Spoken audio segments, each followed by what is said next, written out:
Hi friends, welcome to Chennai food. இன்னைக்கு நம்ம வீடியோல விநாயகர் சதுர்த்தி ஸ்பெஷல் பூரண கொழுக்கட்டை எப்படி செய்யறதுன்னு பார்க்க போறோம். வாங்க பார்க்கலாம்.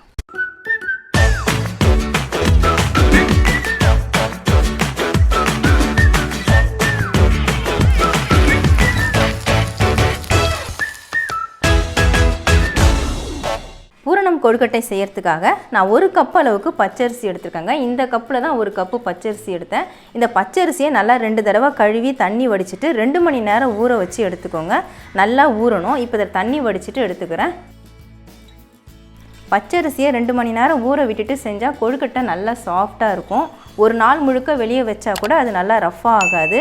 இதை நான் இப்போ மிக்ஸி ஜாருக்கு மாற்றி விட்டுக்கிறேன். இதில் கொஞ்சமாக தண்ணி சேர்த்துட்டு நல்லா நைஸாக அரைச்சிக்கலாம். கொஞ்சமாக தண்ணி சேர்த்து அரைச்சிக்கோங்க. நல்லா நைஸாக தோசை மாவு பதத்துக்கு நம்ம அரைச்சி எடுத்துக்கணும். மாவை நான் மிக்ஸி ஜாரில் அரைச்சி எடுத்துட்டேங்க. இந்த அளவுக்கு நல்லா தண்ணியாக அரைச்சிக்கோங்க.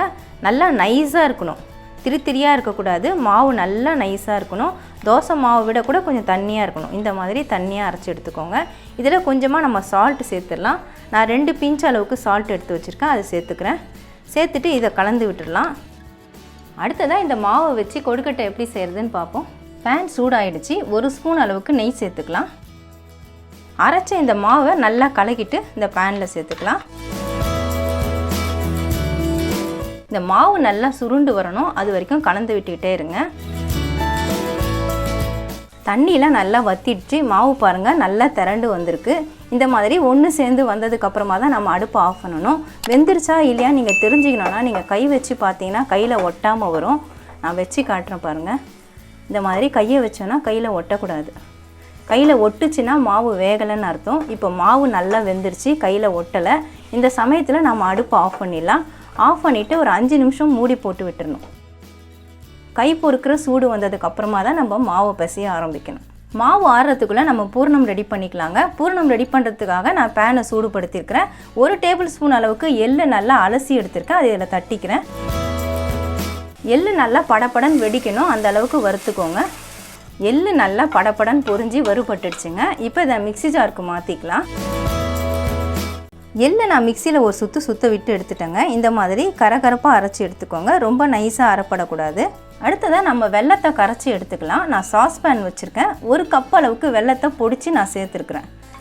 1 கப்பு தேங்காய் துருவல், 1 டேபிள் ஸ்பூன் எள்ளு எடுத்திருக்கேன். அதனால் நான் 1 கப்பு வெல்லம் எடுத்திருக்கேன். உங்களுக்கு இனிப்பு குறைவாக வேணும்னா 3/4 கப்பு எடுத்துக்கோங்க.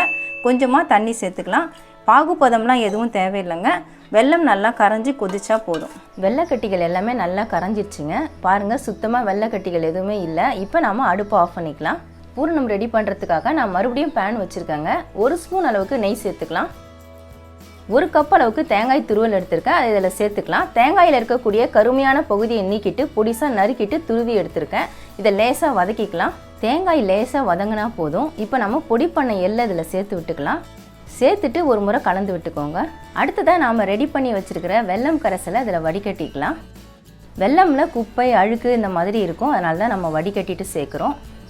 பாருங்கள் எவ்வளவு தூசி இருக்குது. வெல்லம் வடிகட்டிட்டு ஒரு முறை நல்லா கலந்து விட்டுக்கலாம். கூடவே 1/4 ஸ்பூன் ஏலக்காய் தூள் அதையும் சேர்த்துக்கிறேன். வெல்லத்தில் இருக்கக்கூடிய அந்த ஈரப்பதம்லாம் வற்றி நல்லா சுருண்டு வரணும், அது வரைக்கும் கலந்து விட்டுக்கோங்க. ஈரப்பதம்லாம் வற்றி நல்லா ஒன்று சேர்ந்து சுருண்டு வருது பாருங்கள். இந்த பதத்தில் தான் இருக்கணும். அப்போ தான் நம்ம கொழுக்கட்டையில் வைக்கும் பொழுது கரெக்டாக இருக்கும். இப்போ அடுப்பு ஆஃப் பண்ணிவிட்டு நான் பேனை கீழே இறக்கிக்கிறேன். கொழுக்கட்டை மாவு நான் 5 நிமிஷம் மூடி போட்டுட்டு அதுக்கப்புறம் திறந்துட்டேங்க. இப்போ கை பொறுக்கிற சூடு வந்திருக்கு. இப்போ நல்லா ஒரு முறை அழுத்தம் கொடுத்து ஒன்று சேர்த்து பிசைஞ்சிக்கலாம். மாவு இந்த மாதிரி நல்லா சாஃப்டாக பிசைஞ்சு எடுத்துக்கோங்க. கையில் சுத்தமாக ஒட்டலைங்க. நான் எண்ணெய் எதுவுமே தடவாமல் தான் இந்த மாவை பிசைஞ்சு விட்டேன். ரொம்ப சாஃப்டாக இருக்குது. அரைக்கும் பொழுது சேர்த்த தண்ணி தான், எக்ஸ்ட்ரா எதுவும் நான் தண்ணியும் சேர்க்கலை. இப்போ இதுலேருந்து கொஞ்சமாக நம்ம மாவு எடுத்துக்கலாம். ஃபஸ்ட்டு அச்சு இல்லாமல் எப்படி செய்கிறதுன்றதை நான் உங்களுக்கு செஞ்சு காட்டுறேன். கொழுக்கட்டையோட சைஸை பொறுத்து நீங்கள் மாவு எடுத்துக்கோங்க. இவ்வளோ தான் எடுக்கணுன்ட்டு இல்லை. பெருசாக வேணும்னா கொஞ்சம் அதிகமாக எடுத்துக்கலாம். இந்த மாதிரி எடுத்துகிட்டு கையில் வச்சு இப்படி தட்டிக்கோங்க. ஃபஸ்ட்டு தட்டிட்டு அதுக்கப்புறமா இப்படியே விரலை வச்சு நீங்கள் செஞ்சிங்கன்னா நல்லா மெலிசாக வளைஞ்சி கொடுக்கும். உங்களுக்கு கையில் மாவு ஒட்டுற மாதிரி இருந்தால் லேசாக எண்ணெய் தொட்டுட்டு கூட நீங்கள் செஞ்சுக்கலாம். நான் இது வரைக்கும் எண்ணெய் எதுவுமே தொடலை. இந்த மாதிரி நல்லா மெலிசாக செஞ்சுக்கோங்க. செஞ்சுட்டு இதில் நம்ம பூரணம் வச்சுக்கலாம். வச்சுட்டு இதை அப்படியே ஒன்று சேர்த்துக்கலாம். இந்த மாதிரி ஒன்று சேர்த்துட்டு நல்லா கூம்பு ஷேப்பில் கொண்டு வந்துடுங்க.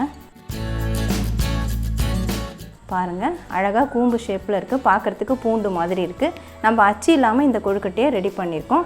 இதே இன்னொரு நீல வாக்குலேயும் நம்ம செய்யலாம். அதுக்கு இந்த மாதிரி பால் கவர் எடுத்துக்கோங்க. பால் கவரில் லேசாக எண்ணெய் தடவிக்கோங்க. நீங்கள் வாழையில கூட பயன்படுத்திக்கலாம்.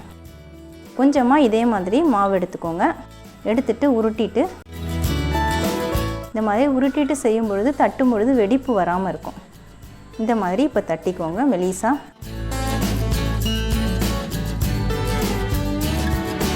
தட்டிட்டு இதை நீங்கள் கையிலேயே எடுத்துக்கலாம். இந்த மாதிரி கையில் வச்சுக்கோங்க. வச்சுட்டு இதில் சென்டரில் பூரணம் வச்சுக்கோங்க. நான் 1 ஸ்பூன் அளவுக்கு வைக்கிறேன். உங்களுக்கு எவ்வளவு வேணுமோ நீங்கள் அது தகுந்த போல் வச்சுக்கோங்க. வச்சுட்டு இதை அப்படியே நம்ம மடிச்சிடணும். பாருங்கள், இந்த மாதிரி ஓரங்களை நல்லா மடித்து விட்டுக்கோங்க. இதுவும் நான் அச்சு இல்லாமல் தான் உங்களுக்கு செஞ்சு காமிச்சிருக்கேன். 2 கொழுக்கட்டையும் நம்ம அச்சு இல்லாமல் செஞ்சுருக்குறோம். அடுத்தது நான் அச்சில் வச்சு செஞ்சு காட்டுறேன். இந்த மாதிரி அச்சு தான் நான் எடுத்திருக்கேன். இதில் கொஞ்சமாக எண்ணெய் தடவிக்கலாம். நான் நல்லெண்ணெய் தான் யூஸ் பண்ணுறேன். நீங்கள் நெய் கூட தடவிக்கலாம்.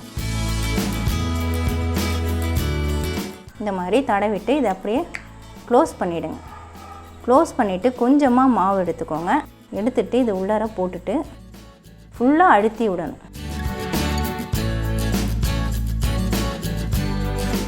மாவு பத்தலைன்னா இன்னும் கூட கொஞ்சம் மாவு எடுத்து நீங்கள் உள்ளார போட்டுக்கலாம். நல்லா சுற்றிரும் அழுத்தி விடுங்க.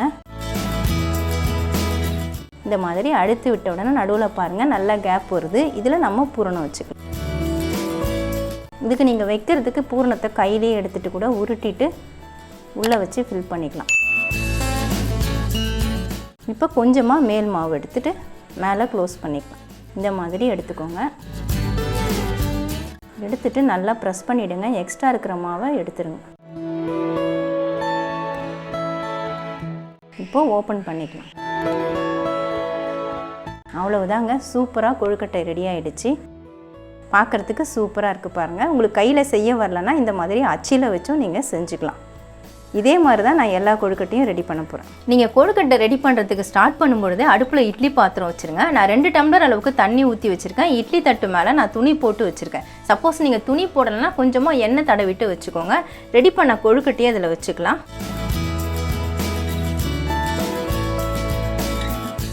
5 நிமிஷம் நம்ம மூடி போட்டு விட்டால் போகிறோங்க. ஏற்கனவே மாவு வெந்த மாவு தான், அதனால் ஹை ஃப்ளேமில் வச்சுட்டு 5 நிமிஷம் வேக விட்டுக்கோங்க. கொழுக்கட்டையை நான் 5 நிமிஷம் வேக விட்டுட்டு அடுப்பு ஆஃப் பண்ணிட்டேங்க. நல்லா ஆற விட்டுட்டு பிளேட்டுக்கு மாற்றிக்கிட்டால் கரெக்டாக இருக்கும். அவ்வளவுதாங்க, சூப்பரான பூரண கொழுக்கட்டை ரெடி ஆகிடுச்சுங்க. நம்ம மிஷினுக்கு போயிட்டு மாவு அரைச்சி அதை வறுத்து செய்யாமல் வீட்லேயே ஃப்ரெஷ்ஷாக அரிசியை ஊற வச்சு அரைச்சி நாம் செஞ்சுருக்கோம்.